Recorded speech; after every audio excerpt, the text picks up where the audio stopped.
की गठरी लाद के जग में फिरे इंसान, जैसा करे वैसा भरे, विधि का यही विधान। कर्म करे किस्मत बने, जीवन का ये मर्म, प्राणी तेरे भाग्य में, तेरा अपना कर्म। किसी के साथ गलत करके अपनी बारी का इंतजार जरूर करना। जैसे बछड़ा 100 गायों में भी अपनी मां को ढूंढ लेता है, उसी प्रकार आज नहीं तो कल कर्म अपने कर्ता को ढूंढ ही लेता है। एक बहुत ही प्यारी सूफी कहानी है।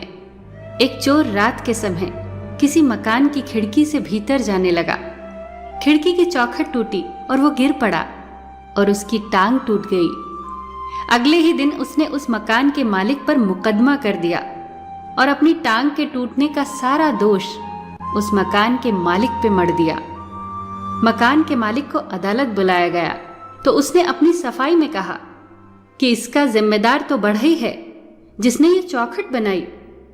अब बढ़ई को बुलाया गया, उसने भी सफाई दी कि मकान की दीवार ही कमजोर थी, चौखट टिक नहीं पाई।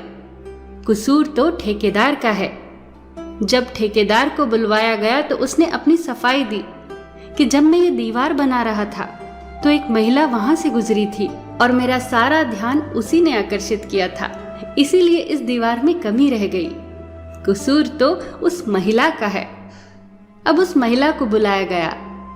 महिला ने कहा, मेरी तरफ तो आज तक किसी की नजर नहीं उठी, वो तो उस दिन मेरा लिबास तंग था, शायद इसीलिए ठेकेदार की नजर उठी। कसूर तो दर्जी का है। अब दर्जी को बुलवाया गया। जानते हैं वो दर्जी कौन था? वो दर्जी कोई और नहीं, वही चोर था जिसकी टांग उस चौखट की वजह से टूटी थी। जो गड्ढा हम दूसरों के लिए खोदते हैं उसमें एक न एक दिन हम खुद ही गिरते हैं। मन की सोच यदि सुंदर है तो सारा जग सुंदर लगेगा। चेहरे की चमक और घर की ऊंचाइयों पर कभी मत जाना। जिस घर में बुजुर्ग मुस्कुराते मिले तो समझ जाना अमीरों का आशियाना है।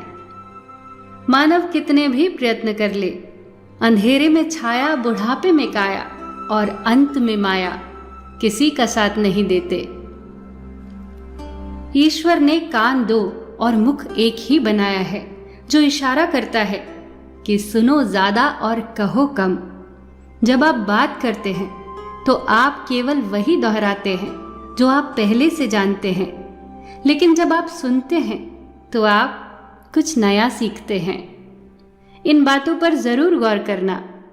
समझदार और बेवकूफ दोनों में कुछ न कुछ कमियां जरूर होती हैं, पर समझदार लोग अपनी कमियां खुद देखते हैं और बेवकूफों की कमियां दुनिया देखती है। किसी को भी नसीहत दो तो अकेले में दो, वो संवर जाएगा। सबके बीच नसीहत दी तो वो और बिगड़ जाएगा। अगर कोई तुमसे नाराज है और उसे इस बात का गुरूर है कि तुम उसे मना लोगे, तो उसका गुरूर कभी टूटने मत देना। आप होशियार हैं कि अच्छी बात है, पर किसी को मूर्ख न समझे कि और भी अच्छी बात है। मजाक और पैसा काफी सोच समझ कर उड़ाया करो। इतना मगरूर न बन। मुझे वक्त कहते हैं, मैंने कई बादशाहों को दरबान बनाया है। दो चीजों को कभी व्यर्थ न जाने दो, अन्न के कण को और आनंद के क्षण को। हंसिए, जी भर के हंसिए। केवल भाग्यशाली लोग ही हंस पाते हैं। हंसी तो परमात्मा का वरदान है। हंसी एक आनंद है, एक उत्सव है। उदास होकर कोई भी कार्य न करे। उदासीनता मन का रोग है, उसे चिकित्सा की आवश्यकता है। प्रफुल्ल रहिए और धीरे धीरे जैसे जैसे आपके जीवन में हंसी की किरणें फैलने लगेंगी, आप ये देखकर चकित रह जाएंगे कि सृष्टि में कितना कुछ है हंसने को। जिधर देखो उधर हंसने की घटनाएं हैं। बस इसके लिए एक दृष्टि चाहिए, सही दृष्टिकोण चाहिए। सबका ख्याल रखिए, पर अपना भी ख्याल रखिए। हमेशा मुस्कुराते रहिए, कभी अपने लिए तो कभी अपनों के लिए।